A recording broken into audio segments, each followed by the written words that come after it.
Hello Munchkins and viewers alike, it is me Munchie. I wanted to make an introduction video about today's new intake and what her name is and her story and her surrendering and all that, and I was all happy and cheerful and excited. So there has been a hamster we've been watching in the hamster room for a while. Her name is Sushi. For those of you who remember Sushi, I did introduce Sushi on this channel, but I've been sharing with her story on Instagram, and I just want to say, for anybody who wants to follow along with these hamsters and their journey, please be checking Instagram. That is when I post updates, real-time updates. YouTube, it takes a while to get a video out. I'm doing several things. Editing takes such a long time now for me, and so this video is not going to get up on time. And there's going to be a million different things happening because we're always intaking different animals and we're always moving animals around, or their health declines or their health gets better, and just so many updates, so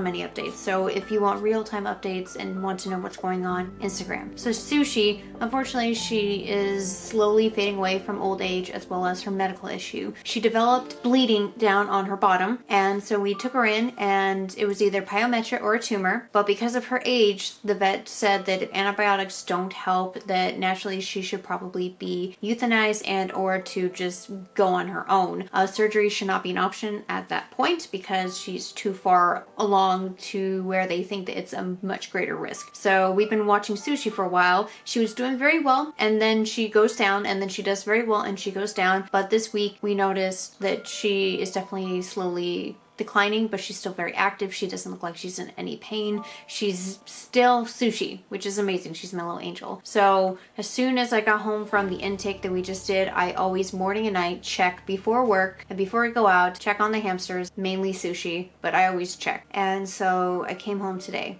and I found a hamster that I had not introduced to the channel yet. Her name is Tanzi. Tanzi we got back in June 2nd because her owners have been trying to rehome her for a very long time. I had previously talked to them and they said that they would want her to go to somebody who's interested, but they would keep me and my rescue in mind. And then I want to say during my move, I was during my move, where they contacted me back and they said, hey, could you take the hamster now? We haven't found anybody. And during that time, I was like, I'm moving. I shouldn't be taking, but I did let them know several months before that I would take her. And so I ended up taking her. She was an older gal. They said that they had her for a year and a half, which at that time they could have got her when she was a very young pup. So we averaged her as being at least a minimum of a year and a half to possibly 2 years old, leaning more on the 2-year-old side because she was very slow. When I received her, she was very small, and I weighed her and she seemed a little bit dehydrated. What the owner told me, even though this family was very loving and nice, and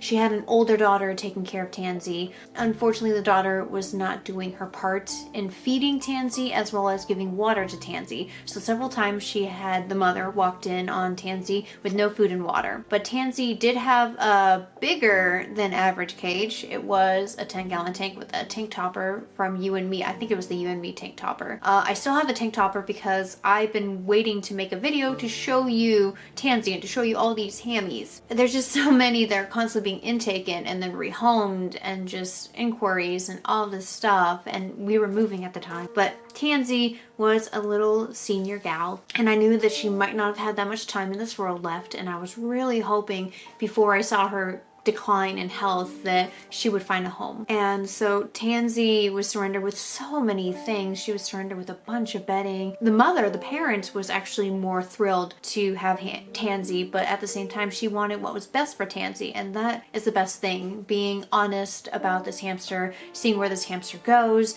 knowing that I'm a rescue, and eventually, and I let them know eventually I would be rehoming her. Would that be okay? They said it's perfect, it's fine, you are suitable, you know what you're doing, you take care of these guys. Thank you. The mother was so sweet. But Tanzi definitely did come to us very small, and she did seem underweight. You guys were following her progress on Instagram about her slowly gaining weight. So she topped off at around 140 last time I weighed her, grams that is. But she started off at, I think it was 132 or maybe 128. I don't remember since I weigh so many hamsters. I have everything jotted down. Usually I have it mostly in picture form just because I'm there taking photos. That's how I document my stuff, photos photos, videos. I document injuries. I document medical needs. I document their body changes. I document so much. There's so many photos of these guys that I want to remember this stuff. I want to say, okay, this is what happened here. This is what happened here.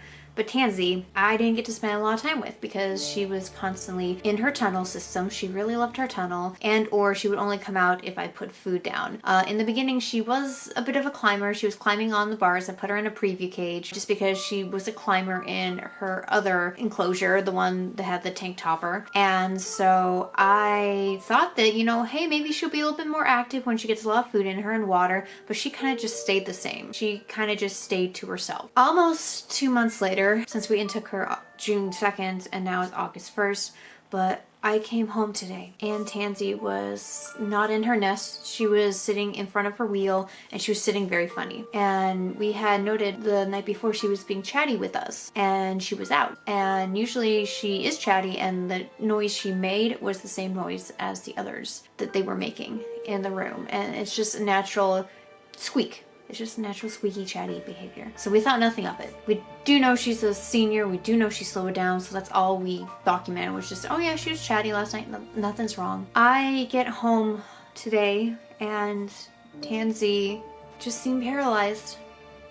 And so Tanzi, like, I tried. Every time I have a hamster that is not doing well, that's cold to touch, because when I touched her, she was very cold. Heating pad, heating pad, heating pad, heating pad. That's how I helped out my own personal hamster. If you remember little Missy, she was revived because of a heating pad and because I was constantly rubbing her and or rotating her because there was just something going on with her, possibly something like a fluid in her lungs, and by rotating that kind of helped. I'm not a doctor. That was just kind of a suggestion to me about what could have happened, why she possibly could have been resuscitated. But I have tried resuscitating hamsters before and I've been successful with heating pads. Like, holy moly, if you have a hamster that is not doing well, heating pad, get their body to warm up again, rub them, just, you know, blanket them, make sure that they're warming up. You don't want to get it too hot, but you want to make sure you're warming. And there's a story that I have yet to talk about that I talked about on Facebook as well as Instagram.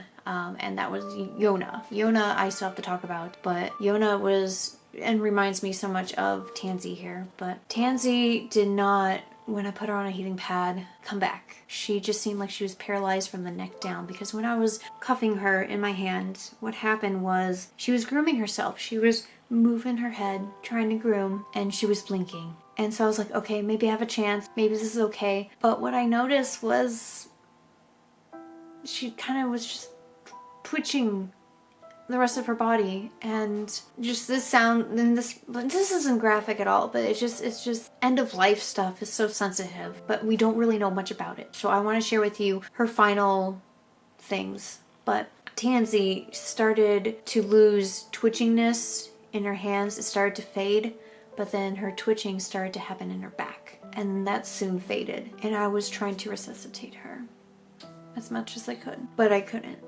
And Tanzi is no longer here.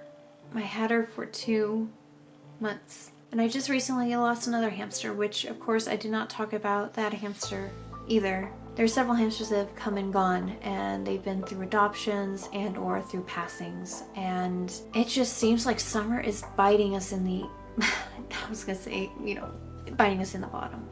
I feel, and this is gonna sound weird, or maybe, you know, it's just a coincidence, but I feel like she waited for me to come home. Because as soon as I came home, she was gone within 10 minutes. I still need to contact the vets back. I left a message with them. Our vets just closed right as I got home. So I was hoping with the phone call that I sent out that maybe somebody would answer and be like, oh my gosh, yeah, there's still people here, you can come on down. But unfortunately, I left a message. Nobody called me back within those 10 minutes. But I said, you know, my hamster's fading. I don't know if I'm going to be able to, you know, if she's going to be able to make it to morning. And she didn't. And hamsters, they go so quickly when there's a problem, and it's so sudden. They're really, unless, you know, you're helping them out within like maybe half an hour or less of those severe symptoms that unfortunately this just came out of the blue for Tanzi. There's really less chance that you're gonna be able to save them. There has been times when people have been able to save their hamster. You know, they just notice that they're slowly starting to decline, but when it's just so sudden like this, I mean, she was doing fine this morning. I checked on her. She was just curled up in her little nest. She was breathing. It just came out of nowhere. She died peacefully. There's been some hamsters that unfortunately have passed that seem like they passed in pain. And it just sucks when you can't help them. At least she had a place to go. At least she was in the company of somebody who cared enough to take her in when somebody else did not provide that care. Tanzi will be buried in my pet cemetery, that I'm calling it, out in the woods. Been burying all of the small animals we have where all my other big animals are. I wish to share with you in person Tanzi's box that I have here. She's inside right now. This is what I made. Please don't make fun of my drawing because I just, at the top of my head, tried to create a hamster face and then messed it up a little and still went with it, so. But I always put down the rescued intake day. If it's my own personal hamster, I'd put adopted and then died. There is one other thing I want to say before I end this video. I know it's been slow, sad, and depressing. It just happened, so. That's why it's so what the F. But I want to be transparent with you guys. We're not vets. We can have symptoms that we know is something because of experience, but we shouldn't just jump to conclusions about her passing. I want to make clear that there was one comment that really did get to me, that I just let people know she did pass away and that we tried all we could, and I explained a little bit of her story. But when death happens, there is going to be you letting out your bowels. This is just known. It's just, your body isn't, controlling your stools in your body anymore or your urine in your body. Everything just kind of comes out. So a commenter described a photo of her that I was holding her because I was holding her and comforting her throughout this whole ordeal. And as soon as she passed, I took a very peaceful photo of her looking at me because I looked at her as she was passing. And she just, let out all of her little things. And I got my hands dirty, but it was just such a precious photo where it's just like that connection was there. But somebody had said that, oh, she probably died of wet tail, and then assumed that that was possibly how she passed. And I just want to let you guys know, please don't be insensitive. Please understand we are honoring this hamster. I understand that possibly this person did not understand how your body works or how your system works when you pass on and then you let everything out. It's disgusting, but at the same time it's like, that's your body's reaction. So she just kind of did her stuff. She had a little bit left inside of her and then she just slowly passed away. It's been hard for the last, I want to say a couple months, just trying to help out these guys. I can't talk. There has been a lot of stress, and there has been a lot of stress that has been put on me and kind of has been put on me for expectations. And I just want to let you guys know I am human with you. I don't expect you guys to understand exactly how I'm always feeling and understand that you guys might not know what I'm going through. Please understand, YouTube to me is not a job. It is a hobby. It's a hobby and a passion of mine, sharing with you guys about these little animals that I care about. And it all started back then when I had a friend who had hamsters and I wanted a hamster. And unfortunately in the beginning, we were all kind of dumb little kids, not knowing exactly what to do and how to love these little guys and what's appropriate or not. But then a very wonderful person that I just happened to run into because she was talking about setting up a beta tank, and I was following fish owners at the time because I was very much into betas, and I still am. And I just happened to see her video, which she was setting it up, and her name was Hammy Lux. And because of Hammy Lux, she was posting about her hamsters and the adoption program at PetSmart. And I was happy because I remember having a hamster and remembering the joys of owning a hamster. And my last one, which was Gumdrop, she passed away, which I suspect at the time was from old age, but she was a winter white Hungarian hamster hybrid. And that was the last hamster I had owned. Ever since then, I've been taking care of so many hamsters. I love what I do, and I hope you guys can understand my passion. I want to get you guys excited about hamsters and proper care. I really hope you guys realize how much these guys mean to me. Even if Tanzi was not my own hamster, it still hurts when you're not able to let somebody else experience that joy and love that you have. I don't think I'm ever gonna have kids, so my pets are my children, even my foster ones. I hope you guys understand my passion, my mission, why I rescue and foster, why I'm so bubbly and hyper. That's just me. Happy, energetic, and I just want to share these guys with you. So I guess what I'm trying to get at is that I hope people understand why I make these videos. We're gonna try our best to help out as many as we can and care for the ones that we have. So thank you guys for being here. I'm gonna go lay Tanzi to rest before the sun goes down. Yeah. I don't know how to end this other than love the ones you have while you have them, and honor them when they're gone. Goodbye, everyone.